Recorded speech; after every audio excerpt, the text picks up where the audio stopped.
what you know you can't explain. But you feel it. You felt it your entire life. That there's something wrong.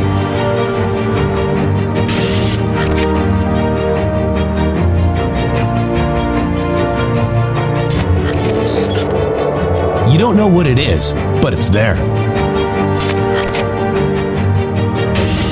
Like a splinter in your mind, driving you mad. Experience the awakening.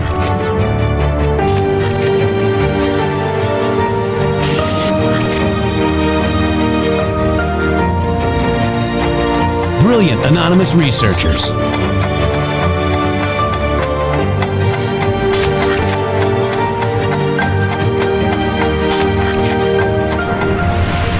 Patriots, join us in the Patriot Army. Trust the plan, pain coming. Boom, boom, boom. Let's go. RedStateTalkRadio.com, Brighteon.tv, Rumble.com/MG Show.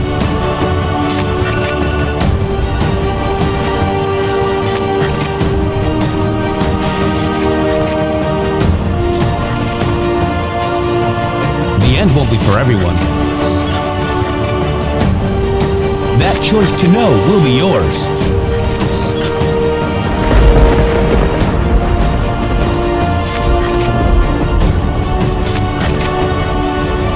Where we go one, we go all.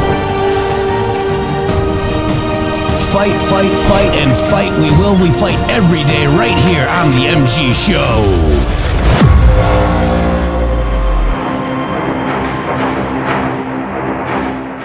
Good morning, good afternoon, good evening, wherever you are around this globe, because we are global. Where we go one, we go all, worldwide, right here on the MG Show. Shady Groove, welcome to the show. Before you say anything, we've got a huge, this is even bigger to connect the map, okay? News unlocks map. We've got a lot that unlocks this map. Not only is Antifa now a terrorist organization, which is a Q-proof, but it also talks about George Soros and why did he give all of his money to a nonprofit? That's a Q-proof. We got the $80 million. Why did George Soros give all of his money, a lot of his money, a good portion of his money to a nonprofit? It's all connected. It's all connected, guys. Also, Media Matters is involved with this. Guess who is coalescing with Media Matters yesterday, Shady? Man, I'm going to sit around and pretend like I don't know, and I would guess about 10 or 15 different things before I would come up with the right answer. Wow. Yeah. It would be Alex Jones. Yeah.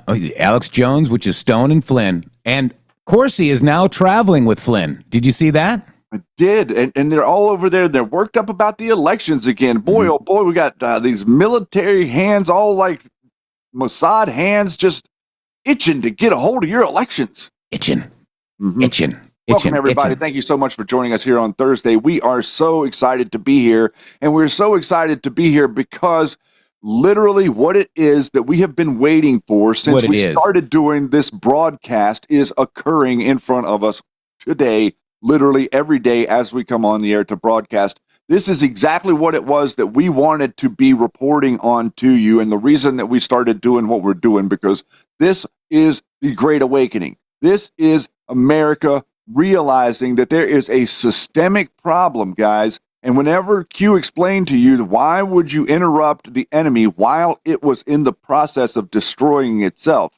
Well, I have a feeling that Charlie Kirk's assassination is going to be the moment where people 100 years from now in America, in this beautiful country that is America, in 100 years, when all of us are dead and gone, are going to look back and they're going to say, God bless Charlie Kirk for showing the rest of America what it was that the people that were MAGA were trying to tell everyone was going on, and no one in the mainstream vernacular would listen to them. And you know what's funny, too? They're all acting like cancel culture. Do they not realize that we were censored by these asshats? No. Okay? We were censored. We were censored off YouTube by Media Matters. Now General Flynn's working, and, these people are working with each other, Infowars, and we're going to show you. they're all coalescing into one. Media Matters was to identify, shady characters. Shady, if you remember, Flynn called you a shady character or something to that effect. Mm-hmm. It's in a Q post to identify specific characters. Mm-hmm. And General Flynn followed me on 4/18/2018. Did he identify me? Was he with Media Matters? How come Media Matters didn't post the shows that we had with General Flynn? Were we being captured? We were being captured, and we broke our chains. We are now understanding what is happening even more today, Shady. That's yeah, and I think that you're going to be pretty overwhelmed at what we share with you today because, listen, we are letting these people speak for themselves. The reason that what you find that we do here is so interesting is because what we do is we bring you what it is that these other people are saying. I'm going to bring this up right now. The people like that brought the rattle trap guy, the Derek Johnson guy that brought you all the like POS devolution stuff, and the Rambo guy. Those guys are telling you that Charlie Kirk isn't dead.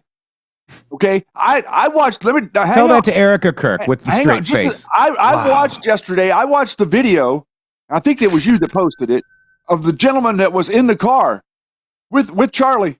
Yeah, the guy that tried to save him.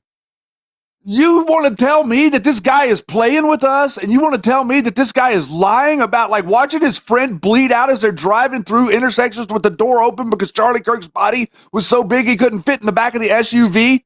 And you people are over there acting like he's like pretending like he's dead as we're getting ready to have a stadium full of people this weekend that Donald Trump is going to speak at, mourning the death of a person who was probably going to be the president.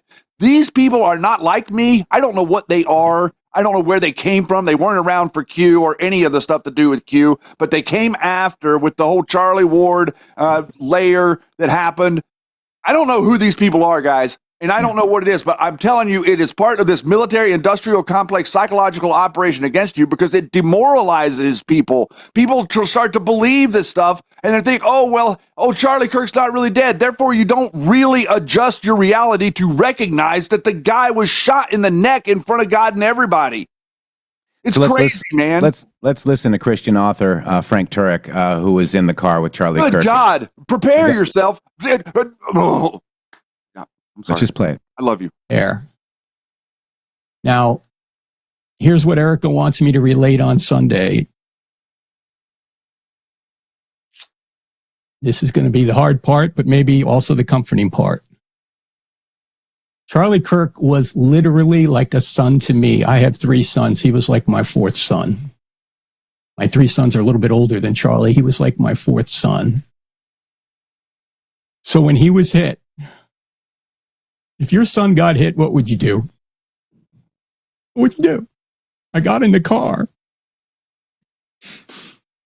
Because if there was any way I could save him, I had to do something. I couldn't just take him. You guys got it. So they got him into the side of the car. It was an SUV. It was the SUV we took over. And I'm on one side, and there's actually some video of this. Somebody's taking video of this. I'm on one side of the car, the right side, and they're getting Charlie in. So I run over to the other side, but the guy who was dragging him in is now blocking that entrance. So at that point, I run around to the back. I pop the back gate open, and I jump in the back. The car lurches forward. Apparently, somebody jumped in the car. So the car lurches forward, so I almost fall out of the car, the SUV. Then I grab the thing and close it, and there's 5 of us in the car now. Justin is driving. Dan is up front with the GPS. Rick has got him. Rick's on my left, and Brian is there, and I'm coming over the back seat, and Charlie's laid out in front, just right in front of me. And Charlie's so tall, we can't close the door. We drove 4 miles, I don't know, it's 4 something miles, all the way to the hospital with the door open. To this day, I don't know how Brian stayed in the car because we're just go. We're trying to stop the bleeding. You saw it. And I'm yelling, come on, Charlie, come on. Meanwhile, my phone is still on. My son and daughter-in-law are hearing this whole thing. And his security team, again, Justin, Dan, Brian, and Rick, they love Charlie. but they were much cooler than I mean, they're just carrying out, they're calmly, but they're swiftly doing exactly what they were trained to do. Rick starts praying out loud. I'm praying out loud. We're yelling, come on, let's go, let's go, let's go. My son's hearing all this, and we're doing the best we can to navigate traffic. This is not a highway. We're on surface streets. And suddenly there's an ambulance coming toward us. And there was conversation in the car. Should we stop? We're like, no, just keep going. Just keep going. The doctor later said that was the right thing to do. Ambulance goes by us. We're still heading to the hospital, trying to get there. At one point, somebody says, let's get there in one piece because we're cutting through intersections. We're just beeping the horn. This is not a emergency vehicle. There's no lights. There's none of this. And I go, we got to start CPR. So I try and start that. Now,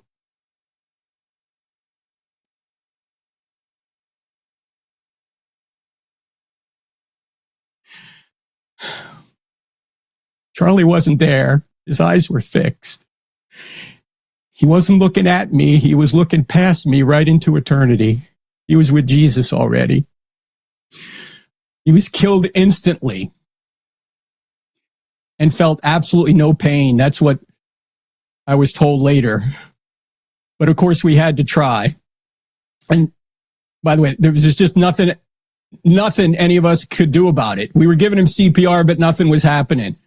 It wasn't like if we had better first aid or we had better medical facilities or we were faster to the hospital, we could have saved him. We couldn't. Or if an ambulance was there, guys. Okay? I see the questions in the chat. Just listen. So if that's any comfort at all, Charlie didn't suffer. He was gone. He was with Jesus, absent from the body, present with the Lord.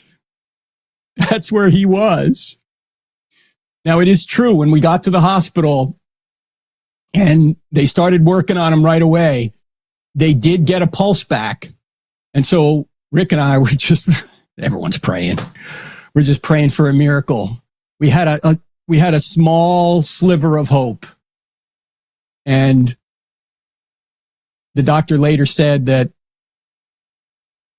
we got a pulse because Charlie was a very healthy man, but the shot was catastrophic. So 20 or 30 minutes later, the surgeon came out and said he was dead.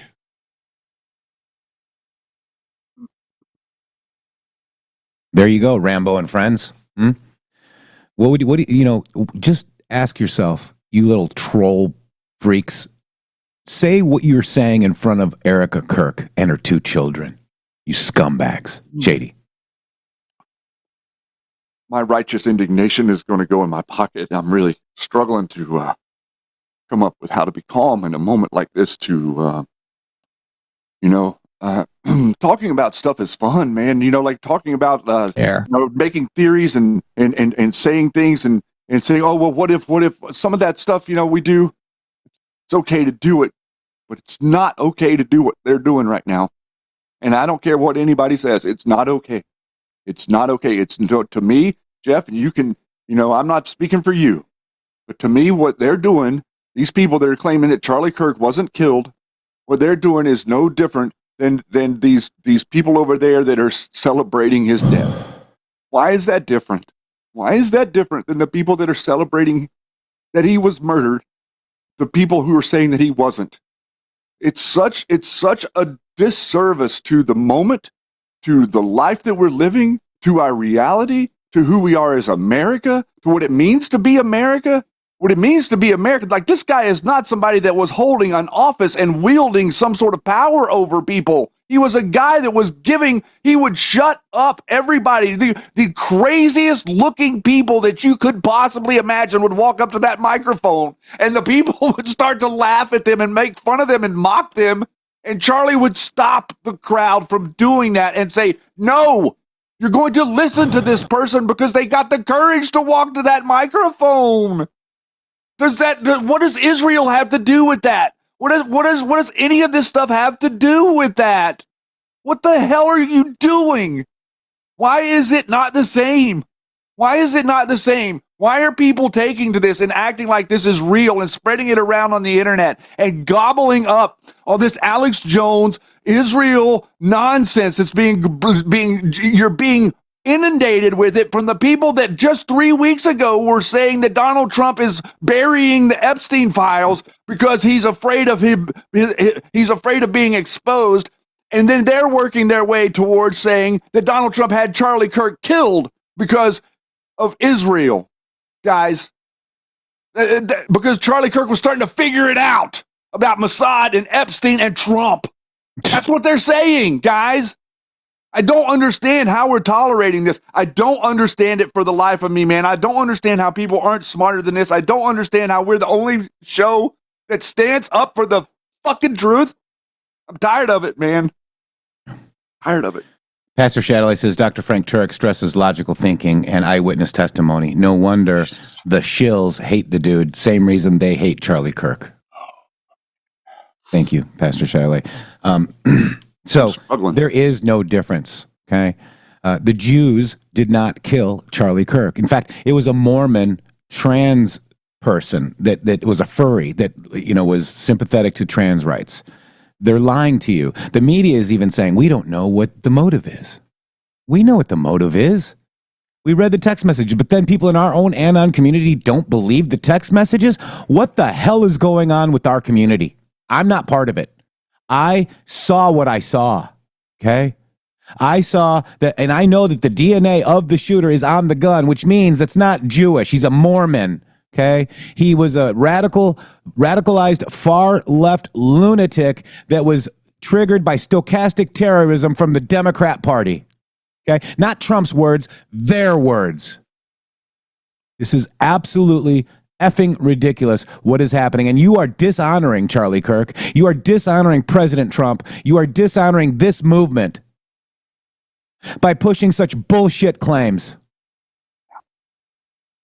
And if you want to believe that he is alive, you can please leave my chat. Please leave my show, and please please forget I was ever here. I wish you well. And if I know you're out there, I see you. Yeah. Carry on. Just go away. Because I don't want you here. Yeah. This is a great awakening. It's not worthy of my presence. Yeah. Who came up with the Mormon Church again? The Russell bloodline. And the Jehovah Witness Church, the two only churches that were actually funded by actual bloodlines. The other ones were infiltrated. Just like our movement has been infiltrated by a bunch of lunatics. Sorry, are you right back? No, you're okay. Because it needs to be said, guys. It needs to be said. You know, look, I'm all about theories. Please address it as a theory, not a fact. They're almost acting like this is fact, Shady. I know. It's kind of crap. And it's escalating, and it's going to get worse, and it's really triggering. Yeah. And whatever, you know. I want to show you this too, real quick, because this was I think this was in Telegram. God bless America. IET goes F. God bless you too, General Flynn. Gun FAG. He's the one that called me a pedophile from We the Media. General Flynn, I love you. Sorry for swearing. You know, General Flynn is not my hero. Donald Trump might be a hero to me, but you know who's my hero? You. All of us. We, the people, are heroes. Not one man, because we are doing this. You are doing this. And I really just need people to stop. I mean, stop. Take a minute, and take a minute and reassess the ground that you stand on. If you build your house on sand, what is going to happen? What we've tried to do is give you all the tools that you need to build your house on a great foundation. Don't run off the rail now. All of these different things have been pieces of the same puzzle. And we're getting ready to put some of it together for you today. You're going to see how the narrative pushers are coming together under one roof. The Corsies, the Flynns, and the Media Matters, and the Alex Joneses of the world, and boy, oh boy, the Antifa. Seems like they're all coming off the same bus to me, Jeff. Yeah. Yeah. Yeah. And, you know, the same people that J.D. Vance called out with Susie Wiles are the same ones running this bullshit narrative. Yep. 110%. And the basic the ones that are operating for the Mossad are the biggest haters of Israel. That's what you'll notice. You'll notice that they're the Jesse Smolletts of the world. Whenever it all comes out, that's what you're going to see. Let's just look at this real quick. This is General Mike Flynn. Timeline and this set of statements have to be part of any serious investigation. Every Israeli connection to Charlie Kirk's assassination so far. All bullshit. Yep. And then Netanyahu comes out and tells you the truth and nobody wants to believe it.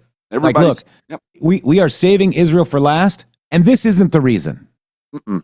No, this is not the reason. But it's interesting that we have the Tucker Carlson, Marjorie Taylor Greene, Candace Owens roadshow going on, where they're all acting like Charlie said all of these things. They're not providing any proof that he said any of these things to anybody.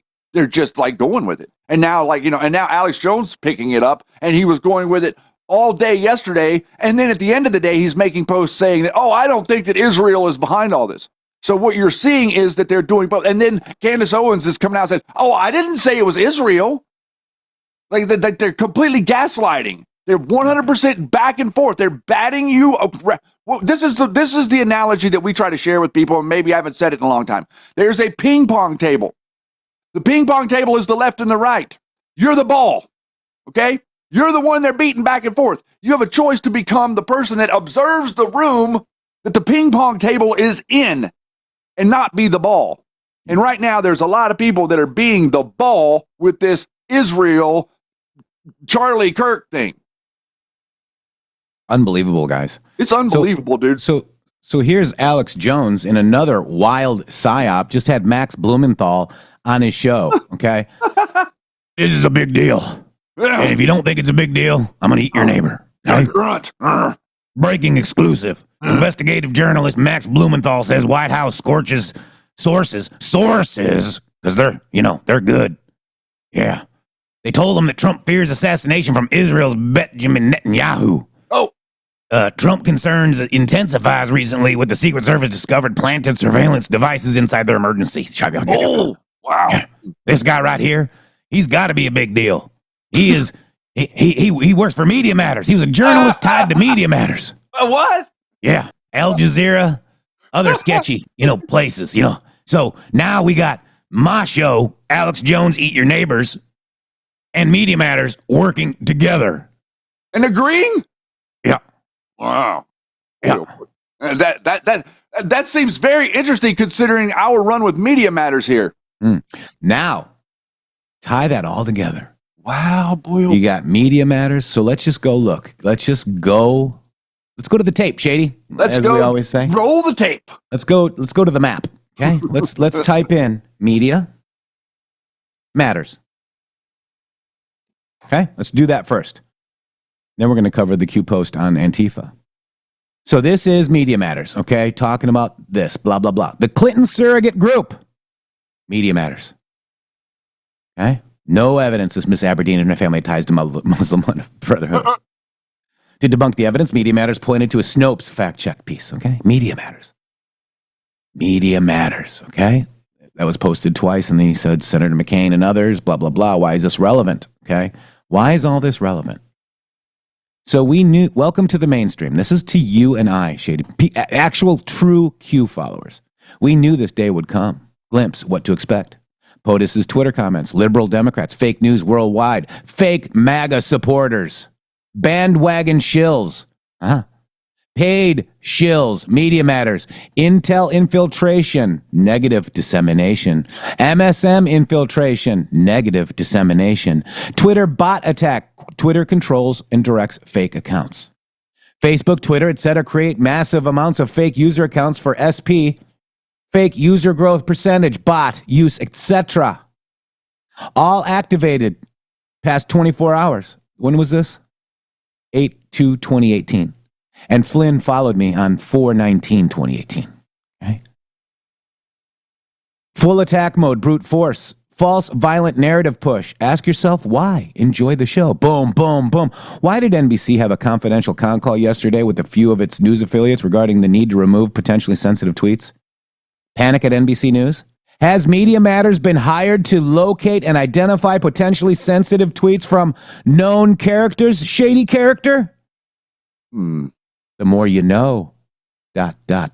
Remember when General Flynn called you a shady character, Shady?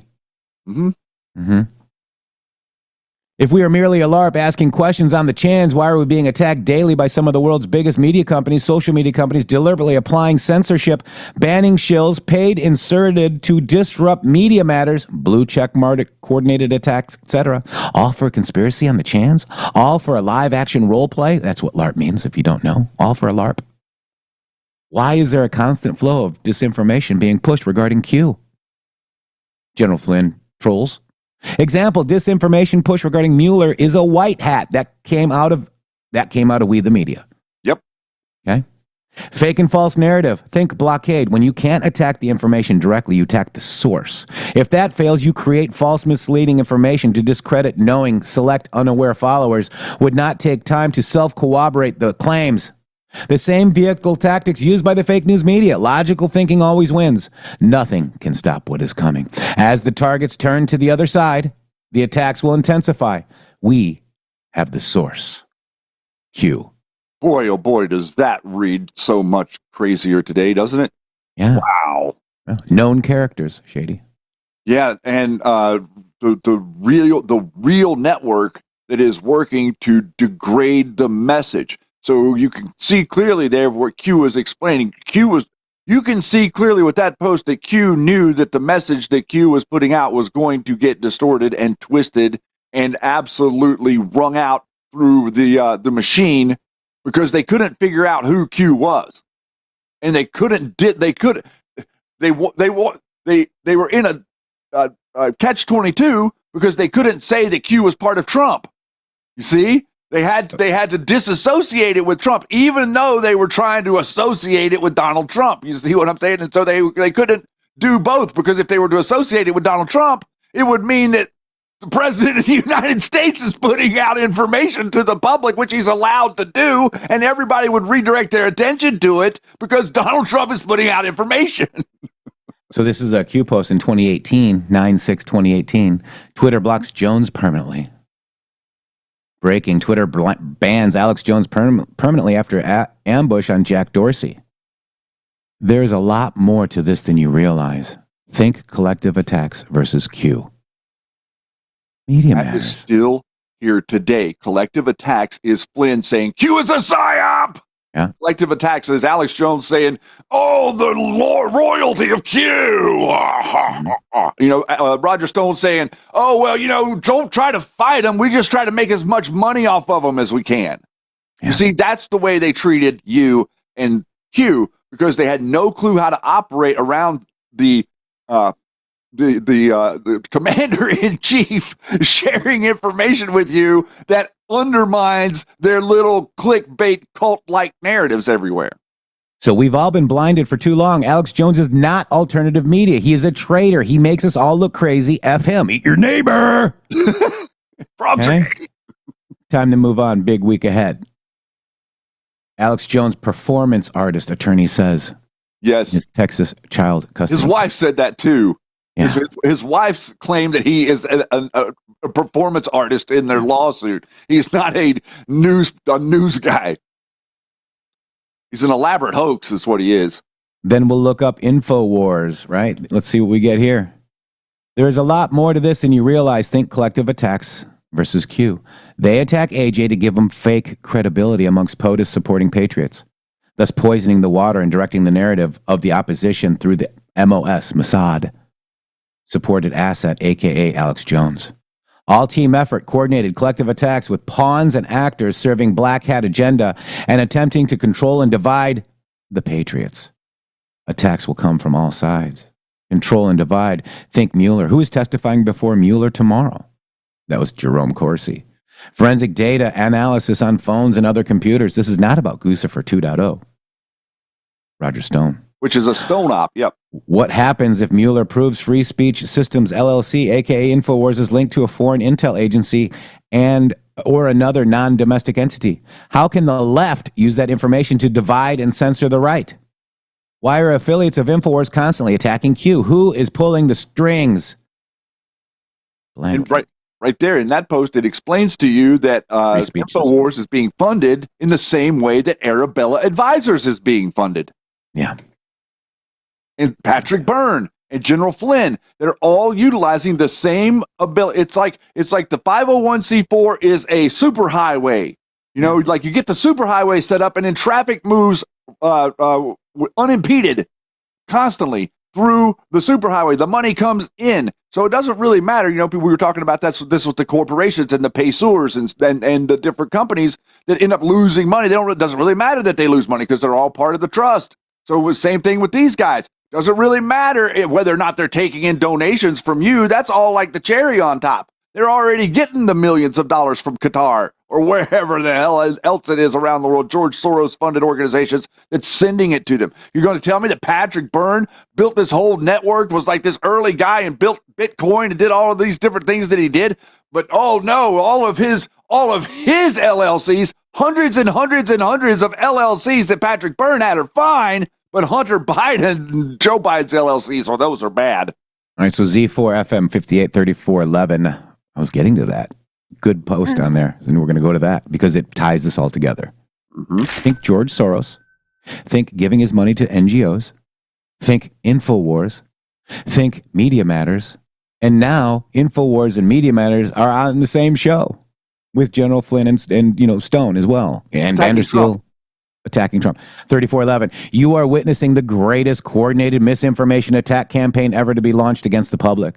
All in an effort to protect themselves from prosecution, public exposure, and regain power control. Attempted removal of the duly elected president of the United States by illegal, manufactured means. They believed they could win, con the public support by controlled assets, media, tech, Hollywood. These control assets set out to immediately create division through a use of pre-designed misinformation campaign. Groups such as Antifa were funded and formed to prevent and or lessen the appeal for regular hardworking Americans to gather and express non-narrative viewpoints. Control of this projected narrative depends primarily on their ability to con the masses into thinking they are the majority. Antifa is not the majority, you are. The mindset of most, if the majority of the people believe this, then this must be more true than that. Human psychological emotional distress, IIED. Without public support, they are powerless. We, the people, hold the power. United, we are strong. That whenever any form of government becomes destructive to these ends, it is the right of the people to alter or abolish it, and to institute new government, laying its foundation on such principles and organizing its powers in such form as to them shall seem most likely to affect their safety and happiness. Prudence, indeed, will dictate that governments long established should not be changed for light and transient causes.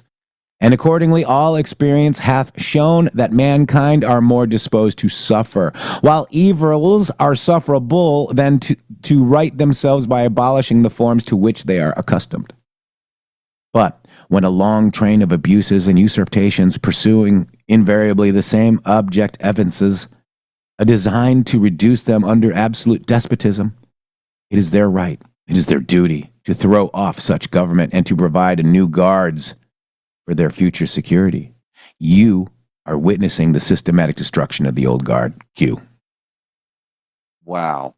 And what you're witnessing right now and what you witnessed yesterday and what you're seeing all of these people doing, it's not a coincidence that Donald Trump is fixing the relationship with the UK and with the people that we had to shoot in the face to get us to leave us alone to create a country. He's fixing that relationship. It's not a coincidence that within that unity, Donald Trump is attempting to generate unity, that you have all of these people doing what? Do you see anybody presenting unity from the Alex Jones crew, the General Flynn crew, any of those people, the Emerald Robinsons that are out there, the Candace Owens, Tucker Carlson's? Are they attempting to generate unity right now and to show a wall of force from the current administration and all of us out here that support him? Or are they embroiled in some sort of self-induced scandal trying to smear him with being controlled by Mossad and having relations with Jeffrey Epstein? Yeah. That's what you're seeing happen. 17 Patriots for Truth. $47 Rumble rent. Thank you so very much. Q Post 2206. The power you have is real. Fight, fight, fight. Q. Thank you for that. Boom. Now, let's go and look at the actual post, Shady Groove, because these Q proofs are, actually, let's look at this one more time. Mm-hmm. This is Media Matters. Okay. Clinton's mouthpiece right here on Alex Jones.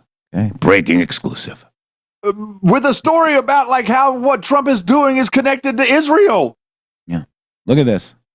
Well, this is according to a source with very good access inside the White House. I could say even the Oval Office.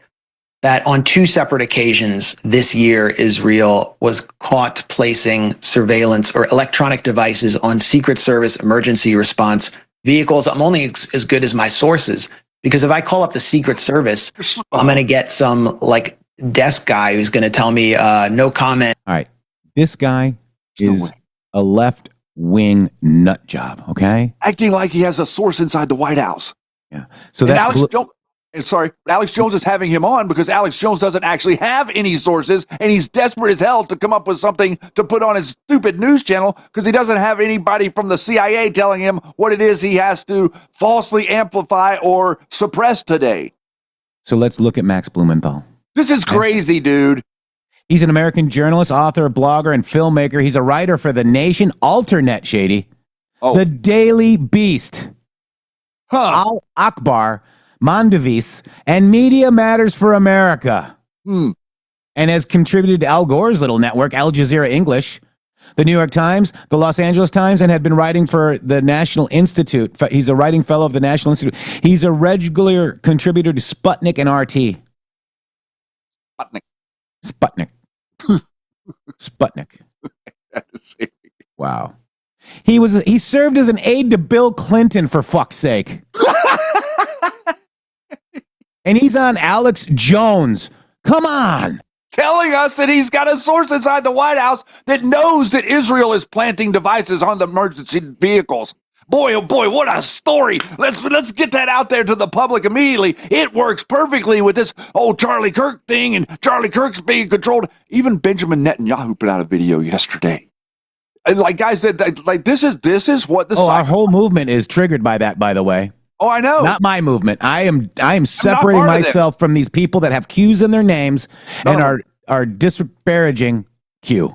None of them. I don't mind with any of them. MJ Truth, any of these nut jobs out there that are pushing this stuff. The Machiavelli guy, 300,000. All these people, hundreds and hundreds of thousands of people on Twitter, and their stuff is in your feed nonstop. You don't see one shred of pushback in your feed against these people. The only person, every time I see it, I go and comment. Nobody sees anything that I say.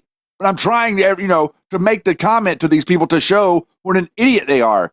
And they're all agreeing with Democrats. The really American account that's like this Democrat account is putting out Alex Jones content yesterday, talking about how, it's funny where they find the conspiracy. Like all of a sudden, the left is finding their conspiracy addiction. Ficklefuts gave $1 for the cuss jar. Yeah, we're going to need that, Buck. Thank you so much. Yeah. Appreciate that. There's been a couple today so far. We're going to try to tone that down for the rest of the show, but I had one and you had one today. Yeah. All right, so 39 posts was Soros. Okay, and then we have GS posts as well. But, do you believe HRC, Soros, and Obama have more power than Trump? Fantasy. Why did Soros donate all of his money recently? Huh? Now you see it on, Glenn Beck hosting the Charlie Kirk show. Don't fool yourself. Okay, then present day POTUS. Why did Soros transfer a bulk of his funds to a nonprofit? Note, this doesn't include massive slush funds that are pulled by several high ups. Why did Soros' son have several meetings with Canadian PM, and how is that related to the Clintons? Uranium one. Wow. What was Soros's background, guys? Okay, so this came up yesterday. This was a video length for a post on Dan Scavino, 14 seconds. Yep, I saw that. 10/31/2017, Shady, crossing the Delaware. Yep. which we believe that's the trust. Okay, that's the money. Follow the money, not follow the. Go ahead. So I was just going to say that Trump is negotiating right now with the people. The people that took over were the people that we fought during the Revolutionary War, as far as your banking system is concerned. And the people that Donald Trump is currently negotiating with and telling them how much tariffs they're going to be paying for the future over there in the UK right now are those people. He's negotiating with the globalists right now, and they rolled out the red carpet for Donald Trump because they'd like to be included in the future as opposed to thrown to the trash bin of history. Yeah. We got a bunch of them now, and we got the cuss jar, $3. Oh, F it. F it, says MCal. And everybody's getting in on those. $1 for Mikey's cuss jar. Thank you, Mikey. All right, so let's go through this. This is it. Military intelligence, SCIF. Flynn. What is state secrets, and how do they upheld in the Supreme Court? And how upheld in the Supreme Court? Or is that special counsel? I don't know. What must be completed to engage military intelligence over 3-letter agencies? What must occur to allow for civilian trials? Why is this relevant? What is Flynn's background? Why is this relevant? Military intelligence is why. Why did Admiral Rollins in NSA meet Trump privately without authorization? This is also a Q proof. He didn't warn President Trump, guys. Okay. Does POTUS know where the bodies are buried? Does POTUS have the goods on most bad actors? Why was Trump asked to run for president? Why? By who? Was HRC next in line? Was the election supposed to be rigged? Did good people prevent the rigging? Why did POTUS form a panel to investigate? Has POTUS ever made a statement that did not become proven true? Fact. What is POTUS in control of? What is one organization left that isn't corrupt? Why does the military play such a vital role? Why is POTUS surrounded by highly respected generals? Who guards former presidents? Why is this relevant? Who guards HRC? Why is Antifa allowed to operate? Why hasn't Muslim Brotherhood been classified as a terrorist org? What happens as Soros-funded operations get violent and engage in domestic terrorism? What happens if mayors, police, commissioners, chiefs do not enforce the law? What authority does POTUS have to specifically over the Marines? Why is this important? What is Mueller's background? Military? Was Trump asked to run for president with assurances made to prevent tampering? How is POTUS always 5 steps ahead? Who is helping POTUS? And these are all of the Soros posts, guys. Okay. And it's interesting how many of those posts, as I was looking at it last night, go with the post about Antifa. Where did the 18 billion from Soros go? Apparently it's 80 billion now. Okay. Only 80 billion. What could you really do with 80 billion? My God. All right. So where does Soros fit in? So where does Soros fit in? Why is he funding Nazi propaganda? Why is he pro-Palestine? He's funding pro-Palestine Hamas, guys. Wait a minute. You just said he was a Nazi. Yeah. The Nazis didn't like the Jews. Wait a minute. The white supremacists don't like Jewish people either, Jeff. And the General Flynn crew and the Antifa and Alex Jones. Wait a minute. Man, I'm having a revelation. I had a revelation last night with all this news unlocking map. Real quick, musically medicated for the swear jar because F it too.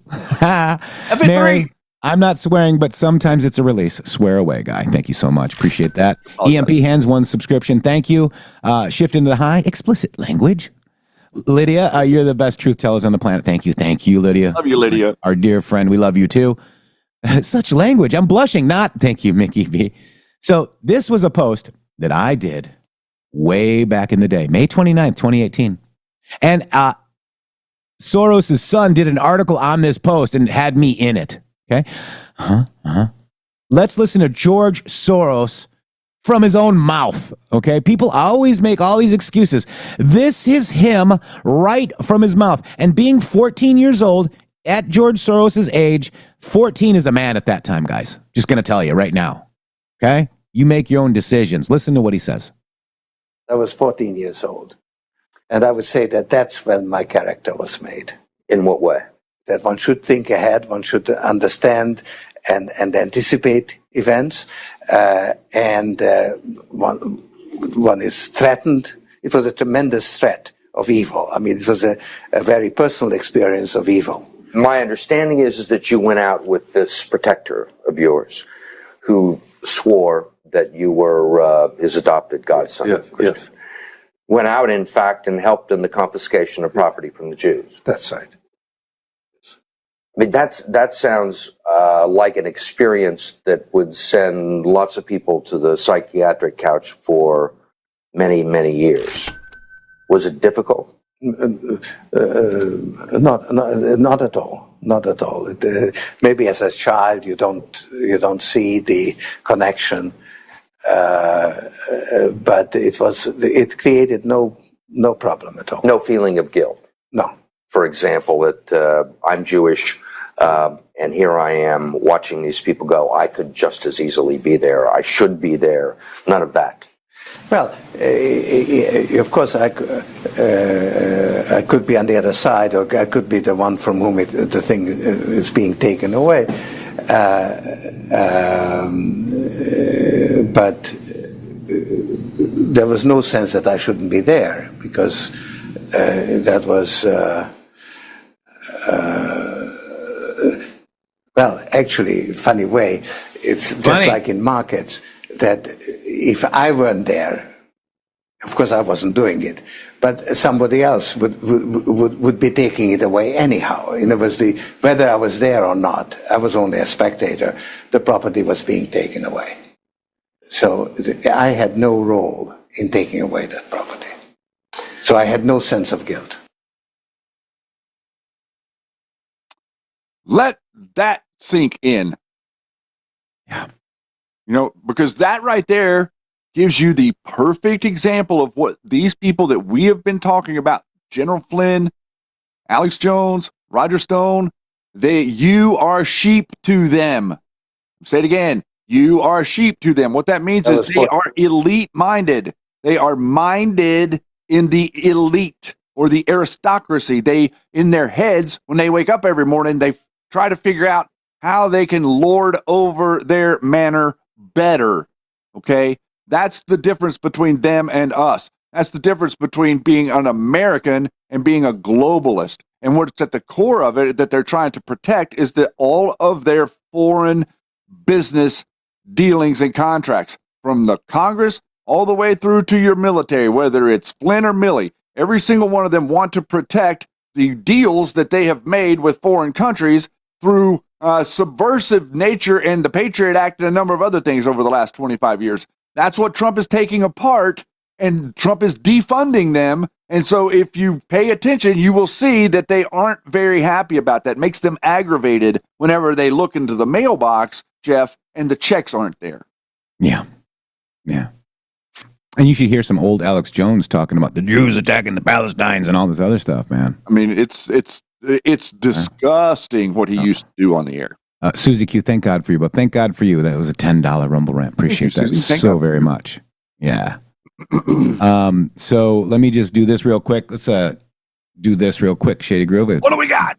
Lighten it up. Hey, football fanatics. Are you ready for some primetime NFL action? Tune in to Westwood One for all the gridiron glory you crave, from jaw-dropping touchdowns to game-changing plays. Don't miss a moment of the excitement, guys.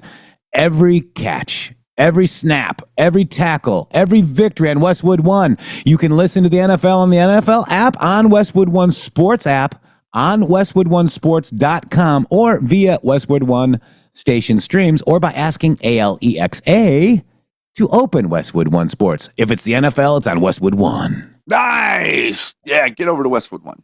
So here is, this is what actually prodded me to do this thread.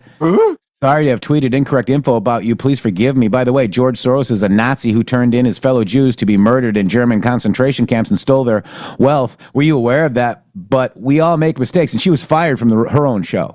Yeah. Just 8 hours later. And Chelsea says, good morning, Roseanne. My given middle name is Victoria. I imagine George Soros's nephews are lovely people. I'm just not married to one. I'm grateful for the important work of the Open Society. One does in the world. Have a great day. But who is she married to? Do you remember? I do. Yeah. One that's doing the What's his name? Miskovitz? I can't remember his name. I can't pronounce it. So let's go to Q Post and put in Ponzi. Okay. Oops. And you'll find him. P-O-N-Z-I. Arthur Ponzarelli. Arthur Ponzarelli. All right, here he is. Dear Lord. She's married to Ms. Vinsky. Yes, there you go. Okay. Who did a Ponzi scheme very similar to the one that they were doing with Jeffrey Epstein's fake victims. Guys, which I found it interesting, by the way, that the Republicans voted yesterday to block the exposure of those SARs.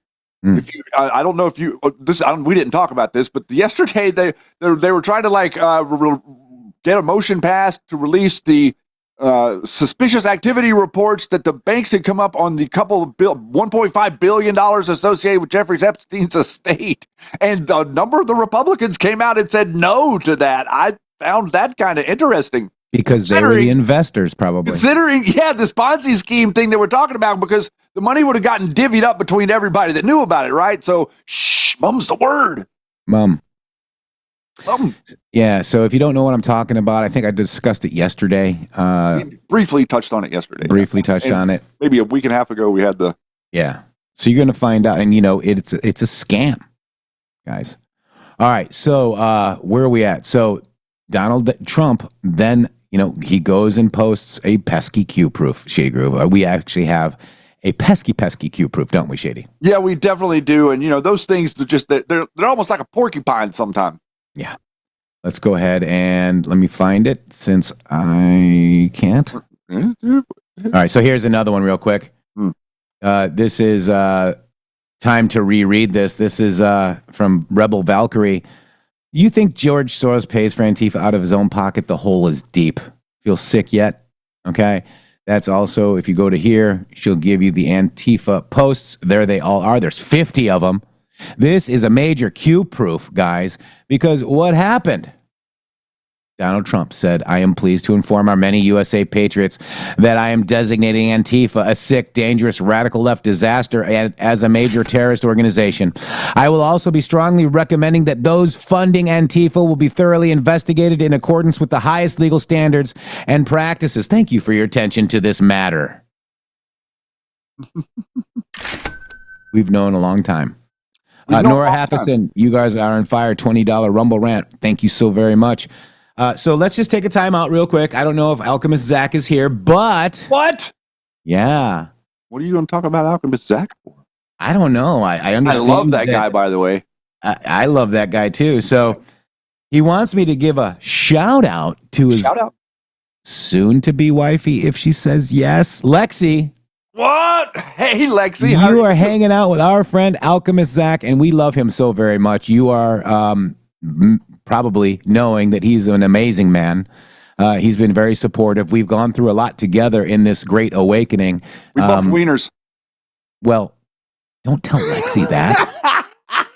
Zach, you're going to have to say, you're going to have to tell her the bumping wiener story, okay? I'm not going to tell her that we did, in fact, bump wieners, okay? And we love you very much, Zach. Lexi, happy birthday. You guys look like an amazing, happy couple. I've seen you on Facebook. Yes. Oh, I hope she says yes. Me too. After the bumping wiener comment, we might have ruined it. I think I did. I really didn't mean to ruin it. I got caught up in the moment of sharing. Sharing isn't always caring. Oh, my God. So go into the chapel. Okay. Yeah, that was it. That was a good one. What an end to this hour. That was a good end to this hour because we need the happy day of birth, as Musically Medicated says. She will say yes, says Lydia. Yep. We got you guys, Zach. No Lexi, pressure. Congratulations if you say yes. And happy birthday. You guys, wow. Very, very happy birthday. So what time we got? Oh, we got 45 seconds, Shady. So let's just wrap this hour up because there's a lot more to it. This whole thing with just the Antifa is bigger than just Q mentioning Antifa 100 million times. How many times was it, Shady? Did I get 50 times? 50. It ties to Soros funding it. It ties to who is George Soros. What's Soros's background? He's a Nazi. He's funding Hamas. He's funding all of it, guys. Okay? He's funding Antifa through Arabella Advisors type funds that they manage. It's amazing, guys, what we've found out and what we've dug on, and they will pay the price, Shady. He's funding Proud Boys through Patrick Byrne. And we'll be right back after these beautiful boom messages.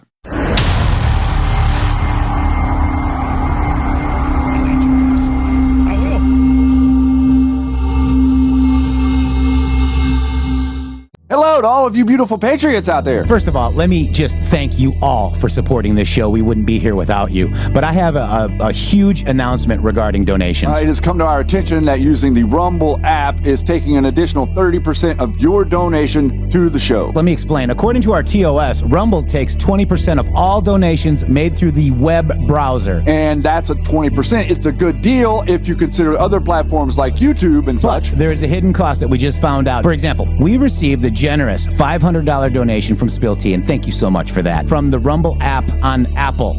So Rumble took 20% and Apple took an additional 30%. We brought that to Rumble and they said, well, Rumble's take of tips and donations is 20%. That's if the transaction is done through the web browser. If using the Android or iOS app, it's an additional 30% collected by those platforms. So please use the web browser to make your donations to the show and avoid the hidden fees by Apple and Android. That's right. You can also support us at GiveSendGo/HelpMGShow, mg.show/donate. We have PayPal and Cash App. Both are at RealMGShow or $RealMGShow. Please help us out. We appreciate it. Thank you. Thank you.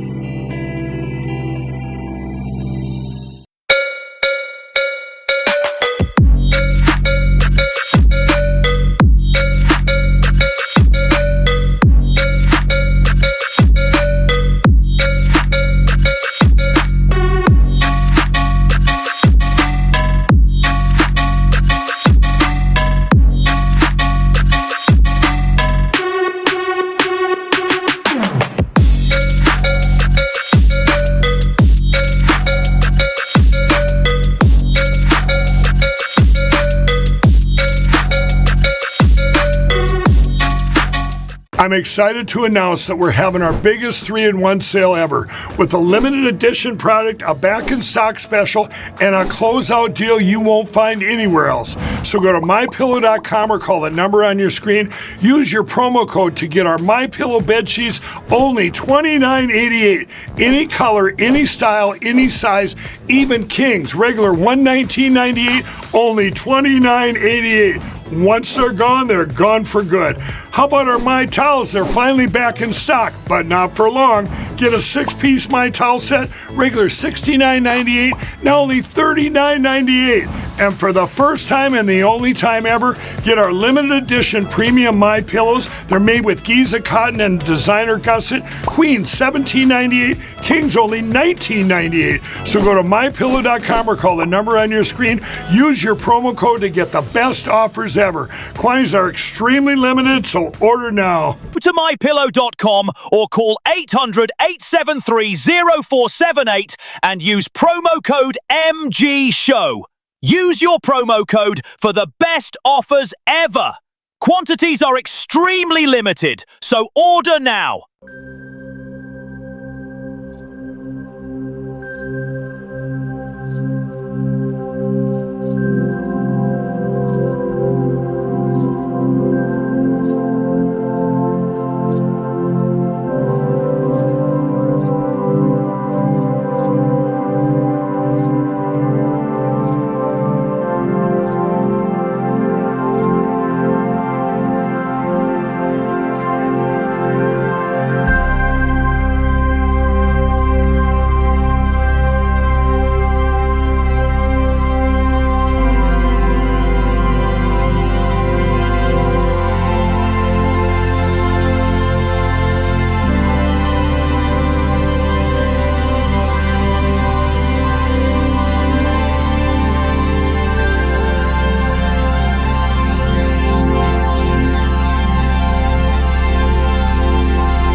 If we have a producer, there he is. I heard. I am muting.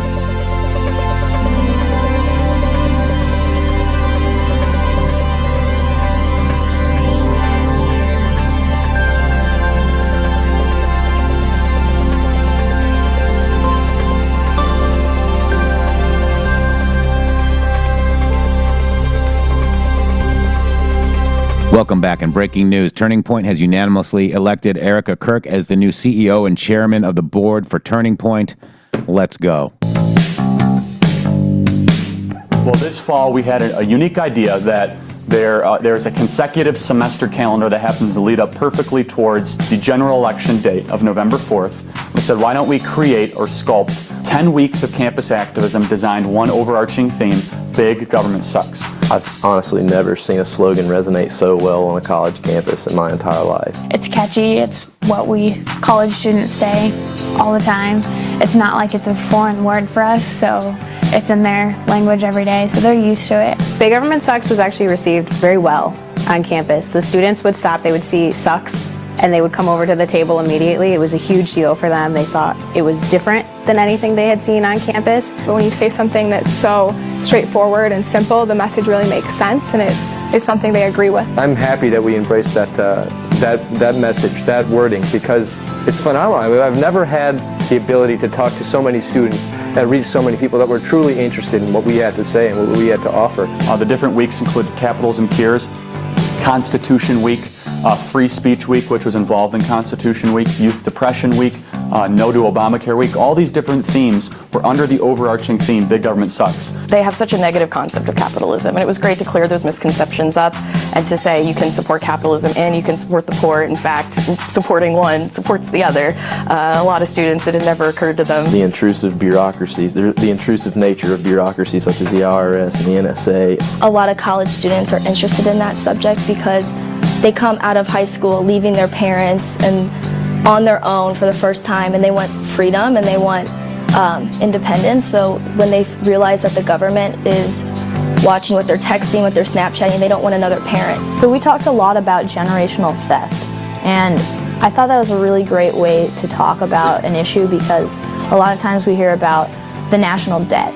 A lot of students didn't even know that it was an issue, and then showing them their portion of the national debt, they really seem to catch on and really want to know more about it. We can't push it off any longer. Even managing it, you can't put a Band-Aid on a gaping wound. That's certainly not going to help. Identifying things in a way that maybe people don't know it's necessarily a right-wing issue or a left-wing issue or anything like that, but just talking about the issues and pros and cons and really breaking it down is great. As far as our buttons, our content, and all branded under this theme of Big Government Sucks. The healthcare games, a lot of students just wanted to come up to me because they thought I was talking about the Hunger Games and they love the books and the movies, but I was able to reel them in with that and be able to kind of change it and did you know that Obamacare is this and this and this? Resistance on campus was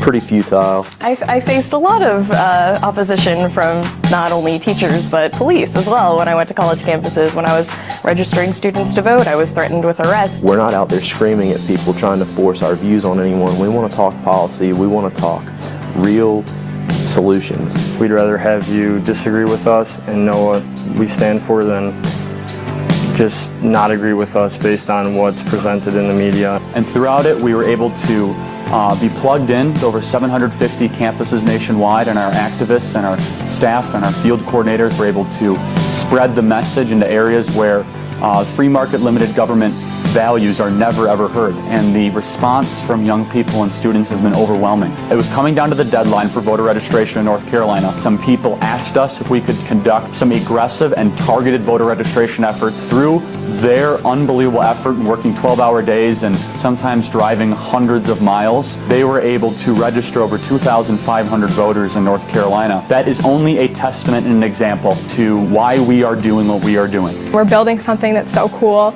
and I've never believed in something as much as I believe in this, and just being a part of it every day is so cool. Thousands of young people were able to come into the fold, were registered to vote, and were given a voice for the first time thanks to our efforts. It's through actual boots on the ground game, and everyone knows if you want to win a war, you need to have group boots on the ground, and we are the cutting edge in that regard. Turning Point USA. TurningPointUSA.net. Learn more, guys.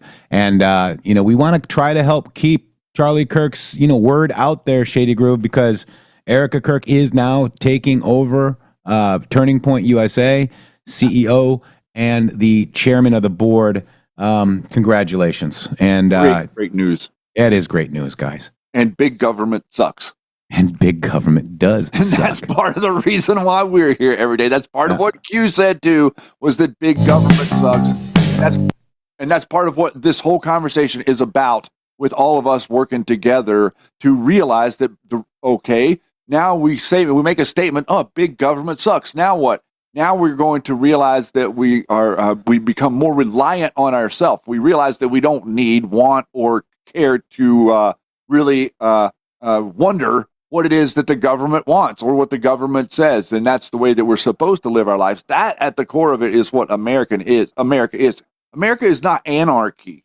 And the people that are on the left and the right that are in these extreme corners, both of these, it's very interesting because both the extreme left and the extreme right agree on one thing. They need chaos to exist. You see, neither side of the extremes can exist unless there's chaos. Why? Because if there's no chaos and there's calm, nobody is going to an extreme. So that's why the left has been doing what they've been doing by re-engineering the word Nazi and re-engineering the word fascist and acting as if that both of those words apply to the behavior of people who want freedom, and their behavior, which is people that don't want you to say what you want to say, the people that don't want you to be able to make a choice in your life. Those are the people that are projecting it onto you as to create the perfect vacuum of information, and no one can orient themselves to understand who is actually on their side. Yeah. And, Hard Knock News, I'm going to address you one more time. We know that all Proud Boys weren't bad, okay? But Enrique's a punk-ass B. So is Joe Biggs. The Fed boys that were usurped your organization, started your organization, they have a lot of explaining to do, okay? They did January 6th to make us look violent, okay? They did. We've got the proof. We've even talked about it with Cash and Earl Matthews. And look, you want to be all proud of your organization? Great. We know you did good things. We know not everybody is bad. People need to understand this. We understand this. And you're coming in this chat. Enrique wasn't recognized as a Proud Boy on January 6th, but he did the plan, okay?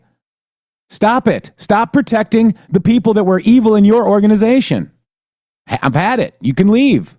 It's funded by Patrick Byrne, bro. It's funded by these 501c4s. The money is coming from a foreign country. The money is coming from foreign interest into the organization. That's where they get it from. I'm not saying that any of you guys, you don't understand the architecture. You don't understand what they're willing to do. You don't understand how they're willing to hide and pretend like they're your friend. You're allowed. It's freedom. It's freedom. But we're telling you who pays the bills. Who's keeping the lights on. Yeah, and we've been over this a million times with you. Okay? But this is what happened. They did a coup. The people that got off the bus in Charlottesville, the Antifa and the BLM and all of the Proud Boy people that were there were the same buses, guys. They were getting off the same bus. You want me to go get the video? I can show you. We can show you the video of all of those people that were on both sides, where they tried to claim Donald Trump said both sides. They tried to create a different both sides so that Donald Trump was talking about the wrong both sides, so that they could impugn him and act like that we are, they're out there saying, Greg Gutfeld made a great point yesterday. He said, whenever they say, whenever the Democrats come out and say, oh, well, it's both sides. Yeah. If they're saying both sides, they're not saying it's our fault. They're basically admitting to being culpable, because they're not saying it's both sides. So Shady makes us all look bad. No, your Proud Boys organization made you look bad. So we just stormed the fucking Capitol, took the motherfucking place back.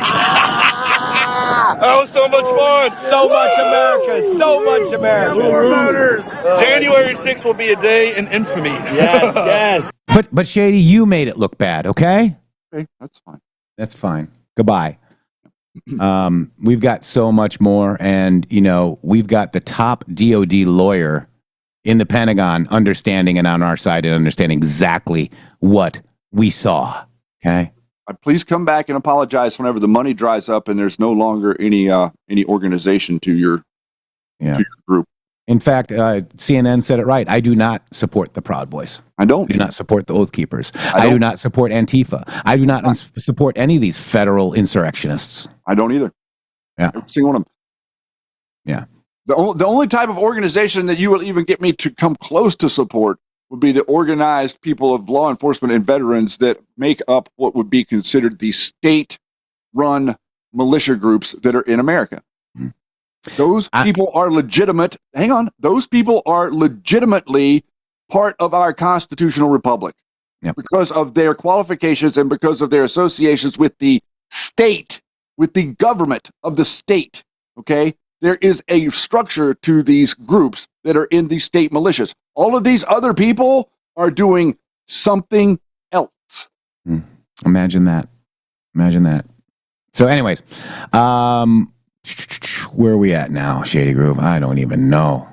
Well, I'm in the place to be very strong from here on out as we talk about all these different things, because the same people that wield BLM are wielding Enrique Tarrio. Do you think it was a fake fight between Antifa and Proud Boys? I know it was a fake fight. I was there. I was there in D.C. I was watching what was going on. Oh, the Proud Boys, after the rally down there on the night of the January 5th, they're all gathered behind the stage, and they're like, oh, yeah, we're going to take all of our stuff, and we're going to go down to BLM Plaza, and we're going to beat down some Black Lives Matter protesters.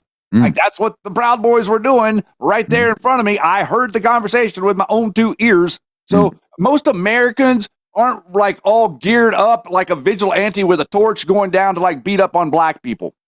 Yeah. Sorry. All right, real quick, let's do this one. It's another big one, Shady Groove. Here we go. Hey, football fanatics, are you ready for some primetime NFL action? Tune in to Westwood One for all the gridiron glory you crave, from jaw-dropping touchdowns to game-changing plays. Don't miss a moment of the excitement. Catch every snap, every tackle, every victory on Westwood One. You can listen to the NFL on the NFL app, on Westwood One Sports app, on WestwoodOneSports.com, via Westwood One station streams, or simply by asking Alexa to open Westwood One Sports. If it's the NFL, it's on Westwood One. All right. Boom. So let's kind of okay, so where are we at? What was the title of the show today? The title of the show today was Antifa, now a terrorist organization. Q-proof. And yes, and Media Matters joins Infowars, Flynn and Stone. Q-proof. Which we covered in the first hour. Q-proofs. 2, 3, 4. These are proofs de Q. Proofs de Q. Gotta love it. Gotta love it, Shady. Oh, speaking of French, can I talk about that for a second? This is hilarious, by the way. I don't even know. Okay. Well, we got a numbnut out there, Candace Owens, right? She's like throwing down, like saying all this stuff, this terrible stuff about Charlie Kirk and Israel, whatnot. Well, there's a defamation case going on where Candace has been making the claims that Macron's wife is a dude. A dude. Yes. And so today there's an announcement that Macron and his wife will be providing photographic and genetic evidence that his wife is, in fact, a wife. So, who wants to see those pictures? I don't recommend anyone going to the internet to search. All right, so I want to just bring this up real quick too, because is there a plan in place after Trump? Q said yes. Okay, I know this is 12/12/2018, but here we are in 2025. Charlie Kirk 31, and in 4 years he'll be 35. Let's listen to President Donald J. Trump. Just last week, a great American, Charlie Kirk, was heinously assassinated for speaking his mind. He was a great young man, incredible future. Some people said he might be president someday. I told him, I said, Charlie, I think you have a good shot someday at being president. And he just wanted to take care of youth. He loved youth. I've never seen anybody relate to youth like Charlie, and they related to him, and they're devastated. But I appreciate the many British citizens who have offered their condolences. And again, Charlie was a great person. We'll be going out to a service on Sunday. I'll be leaving with some of the people in this room just to celebrate Charlie and all that he's done. So incredible. Never seen anything like it. Just last. Wow. And people are saying, oh, pun intended, shot. You guys stop it. He had a good shot at being president, and people are now thinking that's a conspiracy theory on our side. People on our alleged side. They're not on my side. I haven't even seen that one yet. Oh God, Shady, it's just insane. I mean, I'm consuming. I see they're throwing so much at you, and I'm trying to keep up with it so that I can see what's the priority of what's the most disgusting thing they're throwing at you, so that we can prioritize to talk about it every day. I'm not seeing all of it because they're literally throwing so much, but not seeing. I get it. Not seeing. I really do honestly think that Charlie Kirk did have a chance to become president one day. I honestly, listen, Charlie Kirk was not really extraordinarily on my radar. We noticed him that he was supportive of the Flynn stuff that was going on. I wasn't extremely happy about that. I've heard him mention things about 9/11 a couple times. He wasn't willing to dig into the stuff really in 9/11. But here or there, none of that stuff really matters. What really matters is like what Trump said right there. He was capturing the minds of the youth.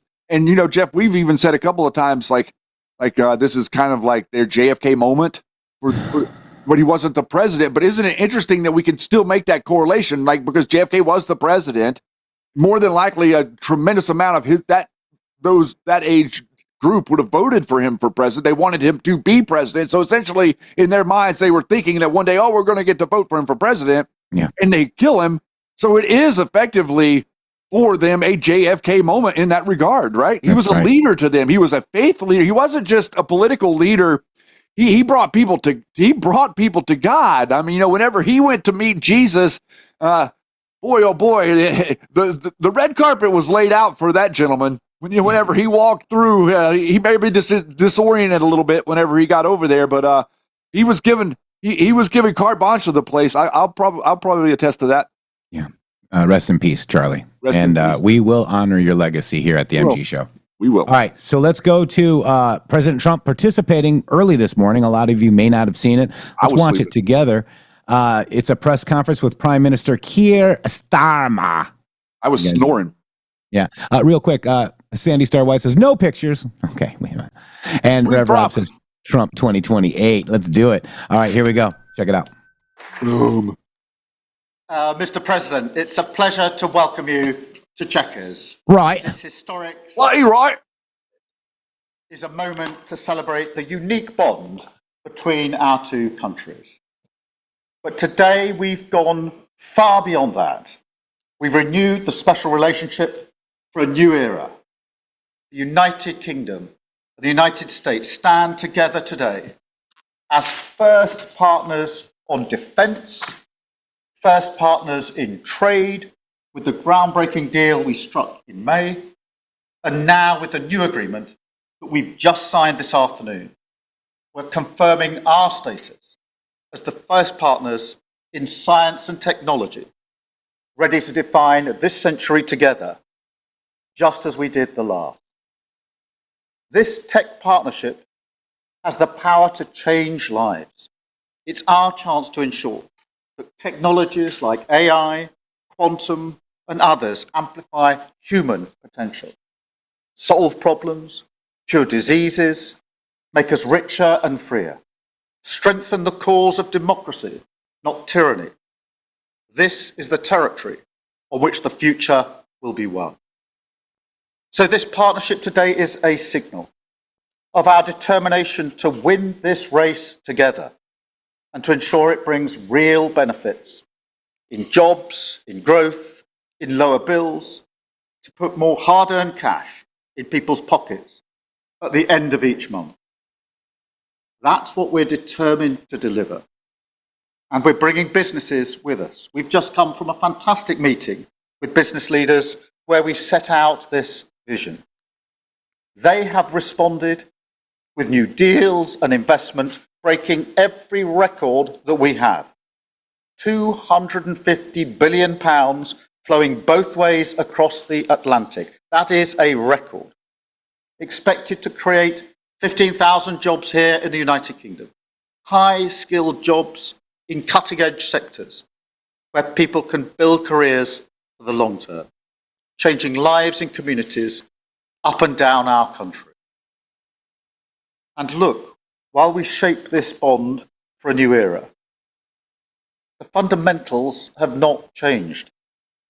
Security remains the cornerstone of this special relationship. We have the deepest most advanced defense relationship in the world. Our warriors train together and they fight together. Our industries build together, everything from fast jets to the new AUKUS-class submarines. So now, as we drive up defense spending, we're going to sweep away the barriers to working together on new defense technologies so we can stay ahead of our adversaries. We're united in defense and security. Yes, absolutely. But we're also united in the pursuit of peace. We are working together to end the humanitarian catastrophe in the Middle East, get the aid in, free the hostages, and ultimately bring Israel and the region back towards a comprehensive plan which can deliver peace and security for Israelis and Palestinians alike. We're also working together to end the killing in Ukraine. In recent days, Putin has shown his true face, mounting the biggest attacks since the invasion began, with yet more bloodshed, yet more innocents killed, and unprecedented violations of NATO airspace. These are not the actions of someone who wants peace. So we've discussed today how we can build our defences further, support Ukraine, and decisively increase the pressure on Putin to get him to agree a peace deal that will last. And President Trump, you have led the way here, and we will continue to stand and work together for security and for peace.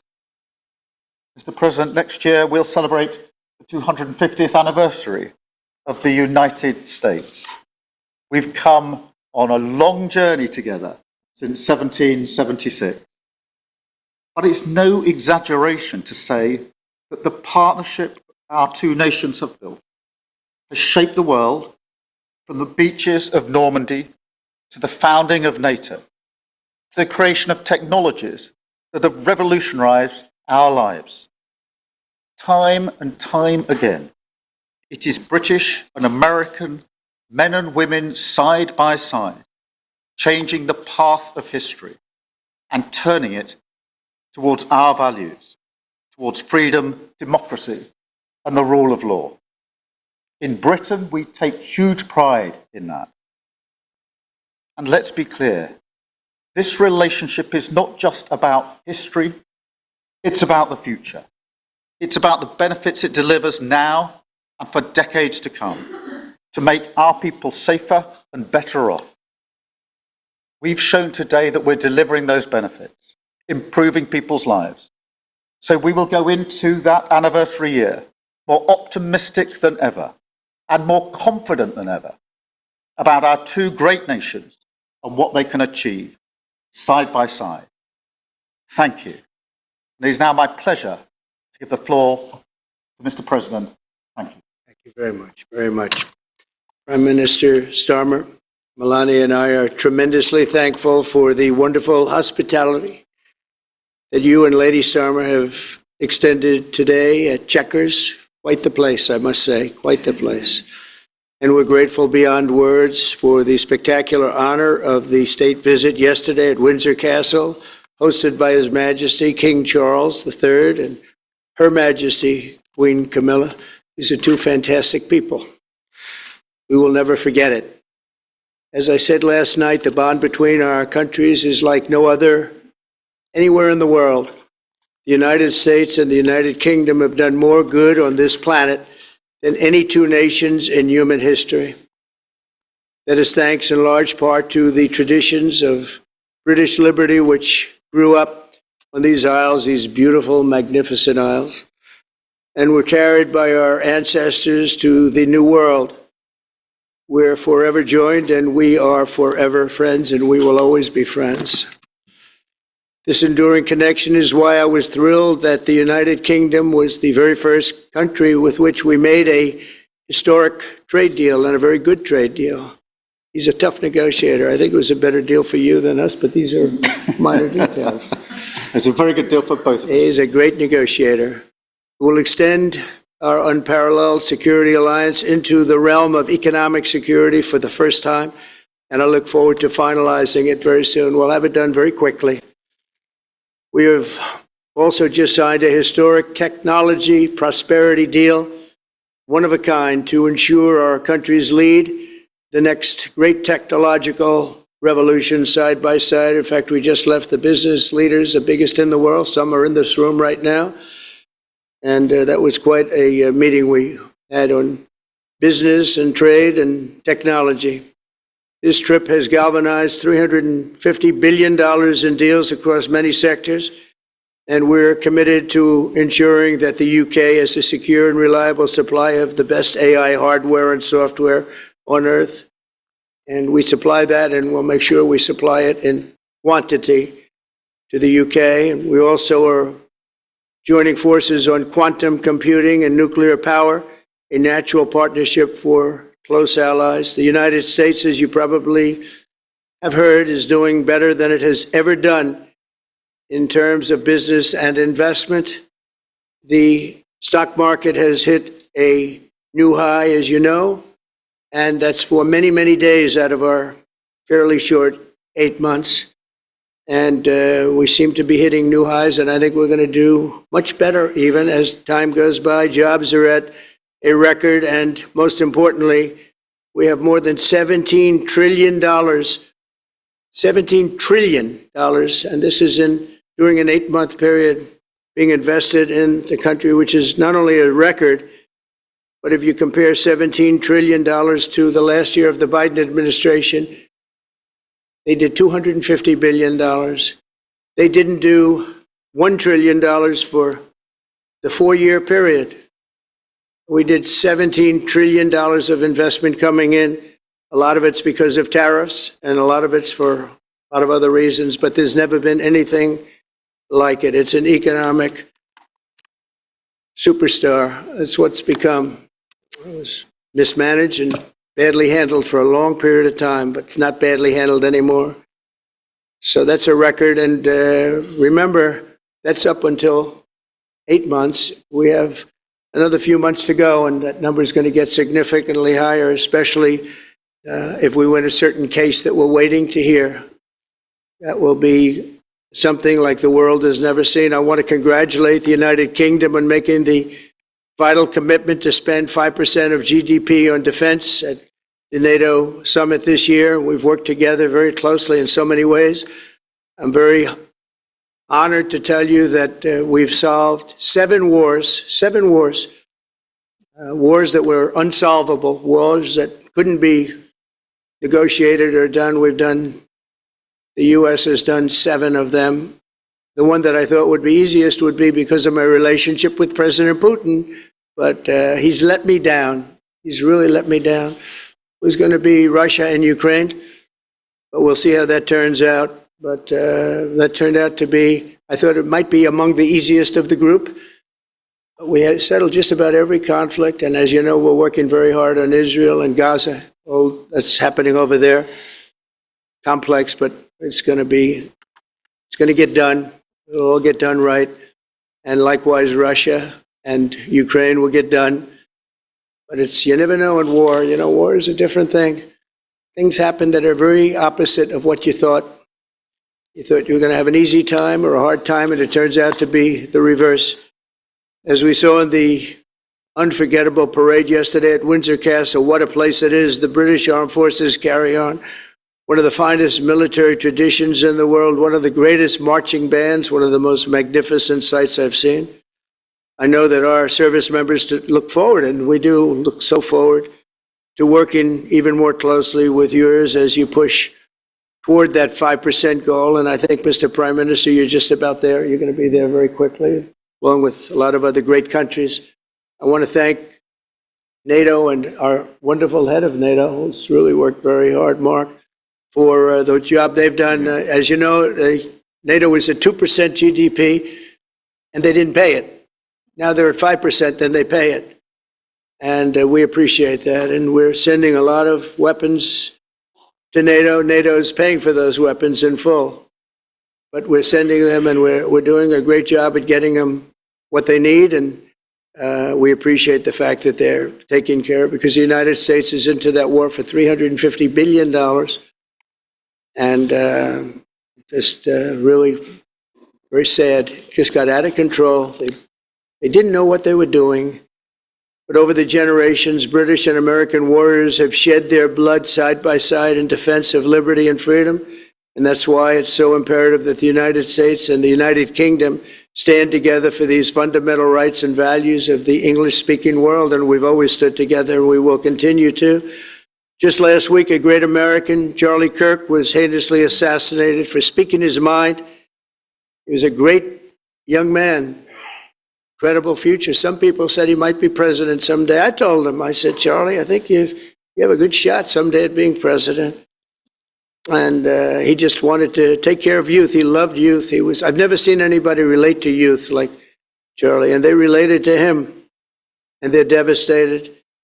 But I appreciate the many British citizens who have offered their condolences. And again, Charlie was a great person. We'll be going out to a service on Sunday. I'll be leaving with some of the people in this room just to celebrate Charlie and all that he's done. So incredible. Never seen anything like it. But I hope that together our nations can lead a movement to defend the glorious traditions of freedom on both sides of the Atlantic. There could be no greater tribute to the immortal bonds of affection and loyalty that unite the British and the American people for all of time. We have a relationship like no other. It will always be that way. We will always be united. We'll always be together. And I just want to thank you, Mr. Prime Minister, for the great job I think you're doing. Thank you very much. Thank you.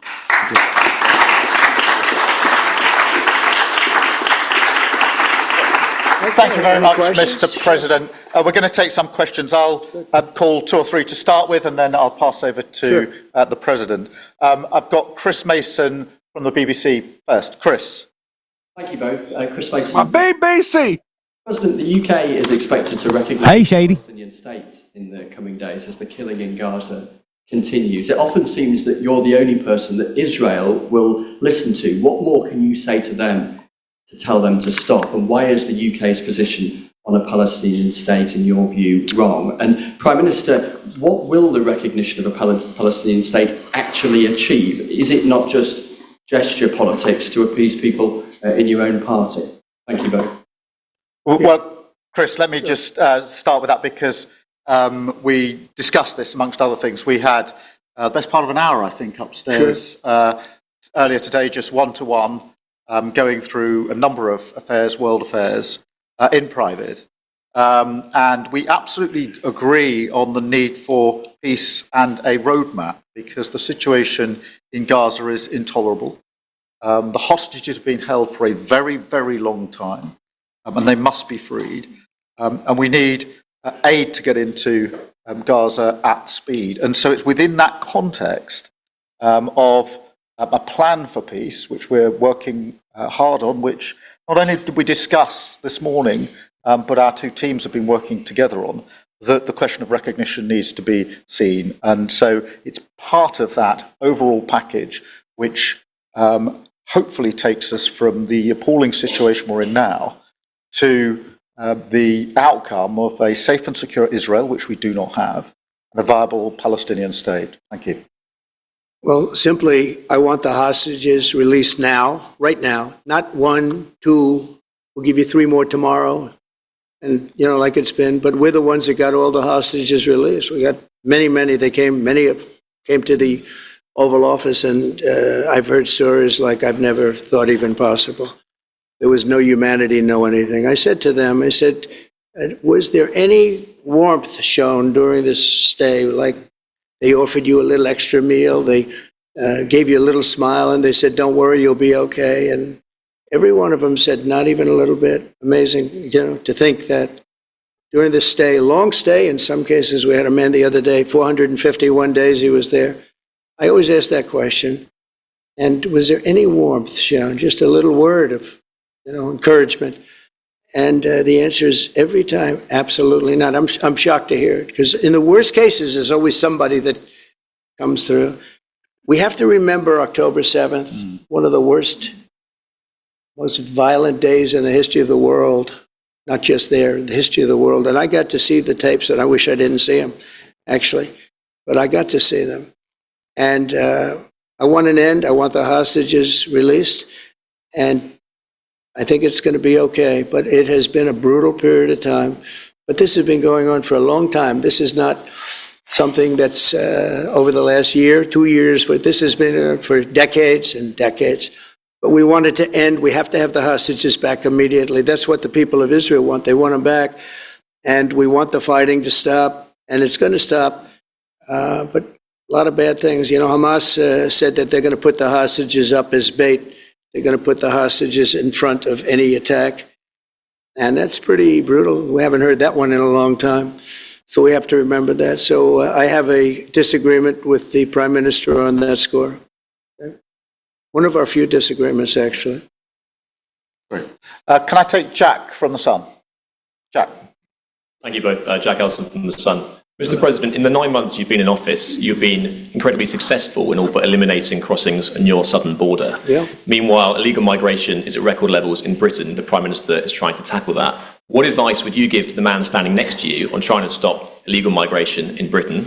And Prime Minister, if I can just ask, the President is all about drill, baby, drill in terms of trying to secure American energy and cut bills for Americans. Meanwhile, you are turning Britain's back on oil and gas in favour of renewable energies, such as wind turbines. Why do you think that you are right and he is wrong? So we had millions of people flowing in, totally unchecked, totally unvetted from the Biden administration. 25 million, in my opinion, that would be about 25 million. They came from prisons, they came from mental institutions, they were gang members, they were drug dealers. They came from the Congo. They came from all parts of South America. They came from everywhere. Think of it. Prisons from the Congo being released into the United States. Prisons opened up in Venezuela and many other countries pouring into the United States. And I couldn't believe it. One of the reasons I decided to run. I decided to run because I don't want to be controversial. You see what's happened and you see all the information that's come out. We won in 2020 big. And I said, let's run. We got to run because I saw what was happening. And the worst thing that I saw was all of these people. You know, we've already solved inflation. We've solved prices. Oil is way down. Energy is way down in the United States. But what I saw happening with millions of people pouring into our country, I couldn't stand to watch it. And we've done a great job. Nobody, if you've seen the last, I appreciate your question, by the way, nobody, absolutely zero, and I'm not even sure that's possible, but it's a very liberal group that come out with those statistics. The last 3 months, we had zero. From millions of people a year ago, we had zero people enter our country illegally. And we do have people coming in legally through a legal process and testing and lots of other things. I think it's very important, and we speak about it, and I think your situation is very similar. You know, you have people coming in, and I told the Prime Minister I would stop it, and it doesn't matter if you call out the military, it doesn't matter what means you use, but it's going to destroys countries from within. And we're actually now removing a lot of the people that came into our country. It's a very hard chore. We were given a very, very bad hand. Millions of people came in from prisons and mental institutions. We have to remove them. And we are removing them. We have no choice. And I feel very strongly about it. Thank you very much. Jack, let me just deal with the question of returns, because this is obviously an issue we're taking incredibly seriously. We've struck a number of deals, both on cooperation with other countries, because this is a problem right across Europe, to tackle the problem of actually breaking up the gangs that are running this trade. We have had a record number of returns, over 35,000 now since we came into office. That's the highest number for the best part of 10 years. We struck the returns arrangement with France, and notwithstanding the challenges to that scheme, which you've seen in the last few days, a flight went off at 6:15 this morning, successfully returning someone under that scheme.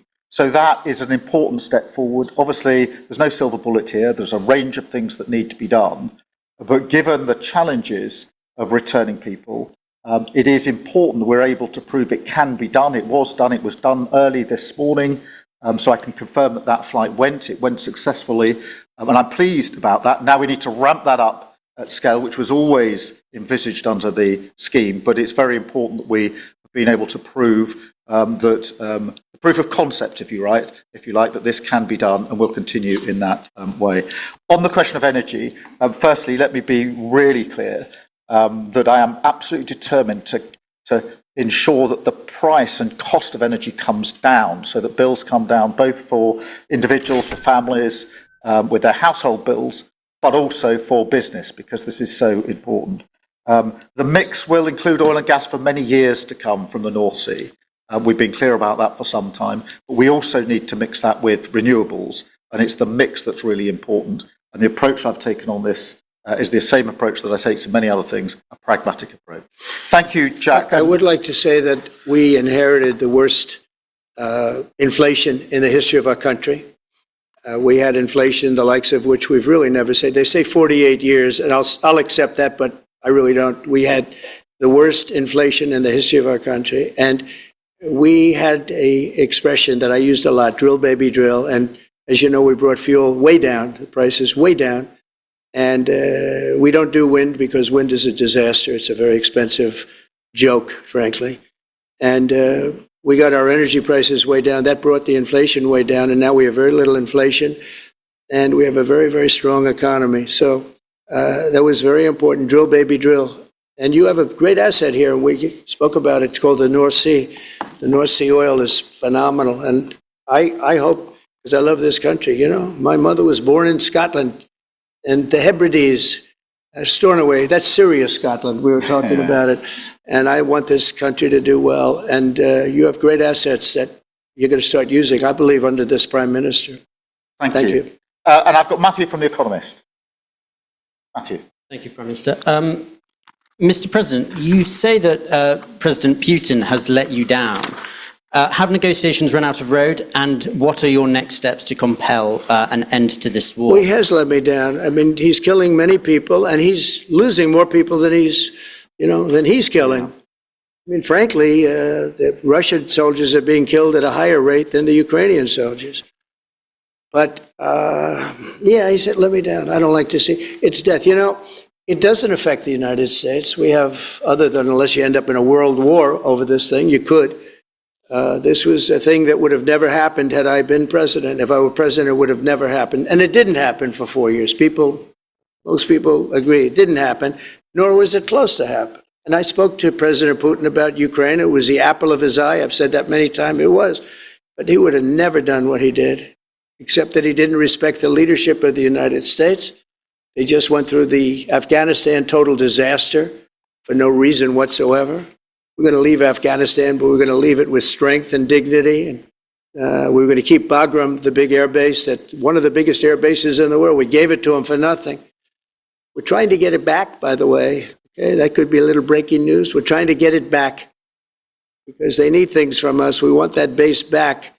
But one of the reasons we want the base is, as you know, it's an hour away from where China makes its nuclear weapons. So a lot of things are happening, but I am very disappointed in the fact that that one's not settled. To think that we settled Azerbaijan and Albania as an example, it was going on for years. It was never going to be settled. If you remember, the prime minister and the presidents, they were there for many years. They said, when they were in my office, we settled. And they started off at both sides of the Oval Office, so far away. I didn't know you could be so far away. And as we were together for an hour, they kept getting closer, closer. And by the time we finished, we all hugged each other. And one said, I've been in this position for 22 years, and all I've done is kill their people. The other was there for 7 years, and all he did was kill their people. And we got it settled. And we did others, as you know. The Congo, we settled the Congo with Rwanda. That was going on, and that was a machete war. There was some war, many people, close to 10 million people killed. We got that settled. My biggest disappointment, but it's, you know, look, we did 7, and most of them were not thought to be settleable. We did India and we did Pakistan. That's 2 nuclear. That was purely for trade. You want to trade with us, you're going to have to get along. And they were going at it hot and heavy. But the Russia situation, I hope we're going to have some good news for you coming up. But again, it doesn't affect the United States. And look, it doesn't so much affect you. Of course, you are a lot closer to the scene than we are. We have a whole ocean separating us. But I will say this, it's millions of people have died in that war, millions of souls. And they're not American. They're soldiers, mostly soldiers, as you know. The soldiers are being killed at levels nobody's seen since the Second World War. But they're being killed, and I feel I have an obligation to get it settled for that reason. Thank you. And just to add on that question, because we have to put extra pressure on Putin. And it's only when the president has put pressure on Putin that he's actually shown any inclination to move. So we have to ramp that pressure up. I think it's important to have this conversation in the context of what's happened in recent weeks. We saw damage and bombing to the British Council in Kyiv. These are targets that it was thought until recently were not targets that would be hit. The British Council, the European Union Embassy, the Council of Ministers, where President Zelensky's ministers' work was hit. Again, these were thought to be places that wouldn't be hit. And then the incursion into Poland last week. And if you put that together, what you can see is either an emboldenment or at least an increased recklessness on Putin's part. And that's why I said earlier that they're not the actions of someone who wants peace. So we have to ramp up. And we discussed earlier today, we have built the coalition of the willing with British leadership and French leadership, stepping up with military planning in the seas, in the sky, on the ground, and ramping up what we do with the Ukrainians themselves. And of course, that taken with an American guarantee is now an example, I think, of the challenge of Europe stepping up to the plate, which it has done in the last few months, to show through what we and the French have done that we're prepared to take the lead in this and take the necessary measures. But that's a war that could have been a third world war, and I don't think we're going to be there now. But that was heading to a third world war. And what a shame it is. What a shame it is. Mr. President, do you want to call some of the... I would love to call a few of them. Bev, do you want to have a question? Come on. Bev Turner, GB News. Having been in DC for a few weeks, it's really interesting to see how you run the country as a proud Christian leader. And it really begs the question to the Prime Minister, if you don't mind, are we still a Christian country? But also... when you say we, are you talking here or... Here. The UK. I'm still British. I might live in America. I'm still British. But also, I can't give you that answer. That's for the Prime Minister. But also, despite what we talked about in Scotland a few weeks ago, we still have 12,000 people a year here being arrested for social media posts, for free speech violations. Does that not remain an important area that there is still a lot of disagreement on? I'd like to have you answer that. Yeah, look, I mean, in terms of a Christian country, I was christened, so that is, my church has been all my life, and we are, that is wired into our informal constitution. Of course, we celebrate many other faiths as well, and I'm really proud that we're able to do so as a country. And on free speech, that has long lived in... I was christened. What the hell is this guy? Oh my God. Free speech, it's one of the founding values of the United Kingdom, and we protect it jealously and fiercely, and always will, and we will bear down on any limits on free speech. I draw a limit between free speech and the speech of those that want to peddle paedophilia and suicide social media to children. And therefore, I'm all for free speech. I'm also for protecting children from things that will harm them, paedophiles, those that peddle suicide, which had a terrible consequence for individual, particularly teenagers.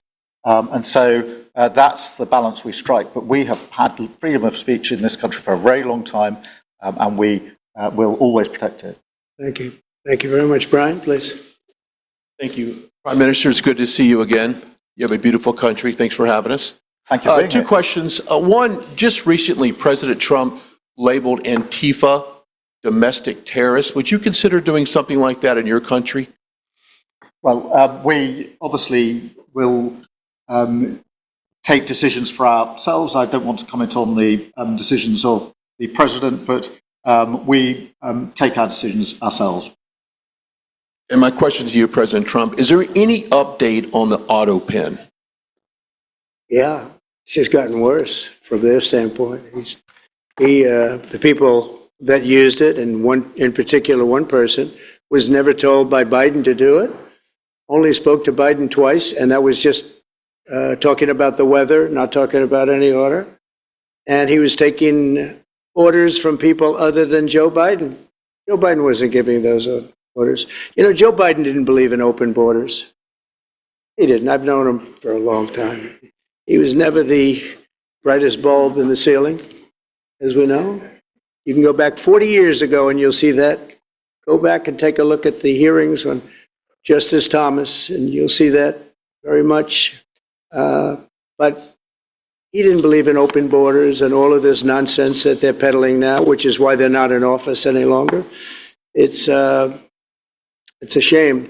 The auto pen was illegal. It was illegally used. He never gave the orders. He never told them what to do. And I guess the only one he signed, or one of the few he signed, was the pardon for his son. But you had the congressman who, when they got the information, they found out they were guilty, and they deleted and destroyed all information, everything. You couldn't get any of it.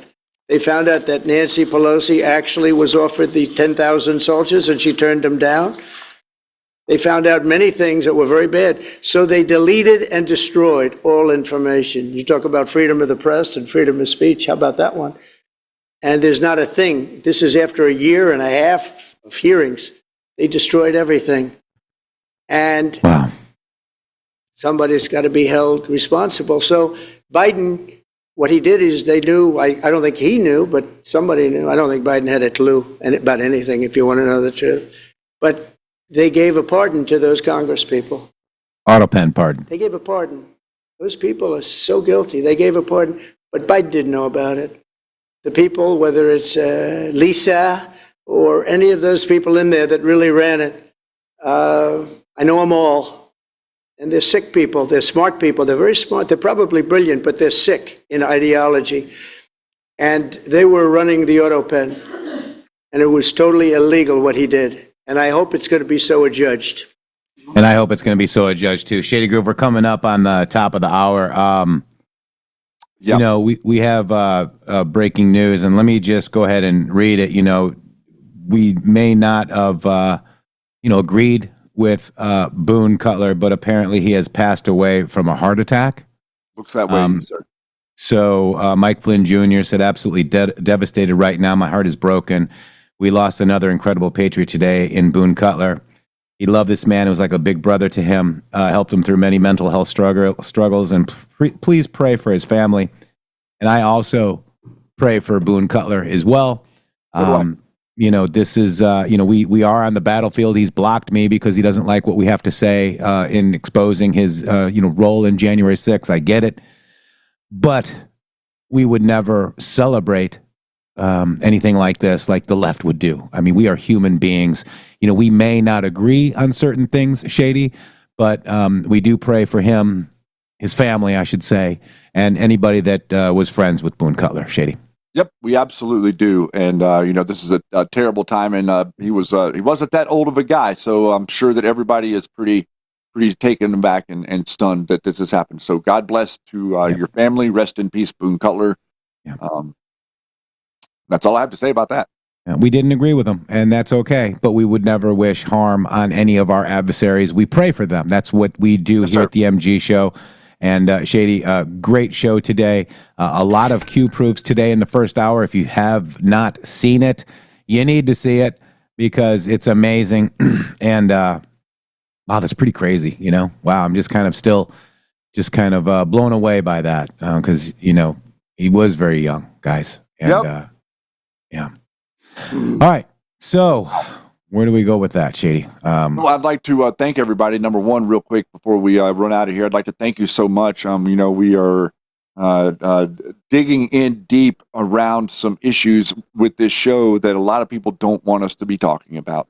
Yeah. People out there do not want us to be making the connection that Alex Jones is using Media Matters to run a psychological operation about Israelis planting spy devices in the emergency vehicles around the White House from his super secret insider detail guy. You see, so considering that Alex Jones is doing things like that right now, and a number of other things, you could. He's now just made this post that I just commented and asked how thick the stupid was with that one about Pam Bondi and her EU-style takeover and destruction of the First Amendment. That's what Alex Jones is up to, and that's exactly what he's probably going to continue to do. So thank you all for being here, because you are witnessing the only broadcast in America that is exposing the military-industrial complex control over right-wing media. And let me do this before we get out of here, because it's a movie promo that we're doing here. Ever wonder what would really happen if a teenager found a wounded alien in the desert and didn't call the government? It's a new sci-fi thriller, Xeno, and that's exactly what happens. Basically, Renee, a girl who always felt invisible, discovers a creature that she sees only sees her for who she really is. But the moment she decides to hide it, the black vans roll in, secret agencies, strange signals. Disappearances. Xeno just isn't a movie. It's the kind of story conspiracy theorists like us recognize all too well. It's got Stranger Things energy, real emotion, and heavy dose of they don't want you to know this vibe. Xeno hits the theaters this Friday, September 19th. Find your local show times at xenomovie.com.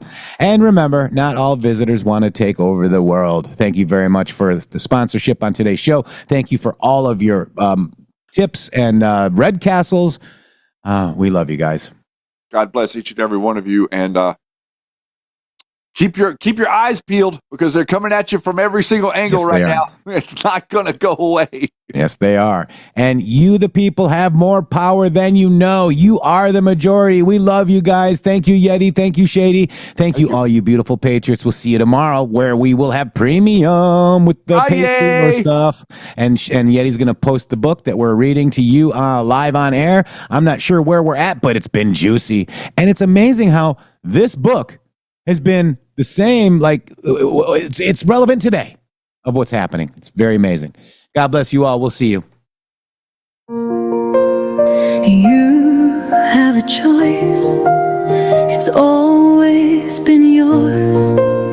A voice they can't silence, breaking through the noise. They pull the strings. They set the stage. Divide us with wars, lock us in a cage. Race and class, faith and fear, they scream so loud, but we're still here. Through MG show, the truth breaks free. MG music lifts us, a rallying plea. Power to the people, hear the call ignite. Dark to light, we're stepping out tonight. They're losing grip, their shadows fade. Together we stand unafraid. Oh, power to the people. Oh, we'll never let it go.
see. God bless the brave, the heart sincere. From every shore, the call is clear. Power to the people, hear the call ignite. Dark to light, we're stepping out tonight. They're losing grip, their shadows fade. Together we stand unafraid. Oh, power to the people. Oh, we'll never let it go. Stand firm, be strong, the words resound. All men are equal on sacred ground. MG show leads, MG music sings. The people's power spreads its wings. Power to the people. Oh, power to the people. We rise. www.mg.show. Boom.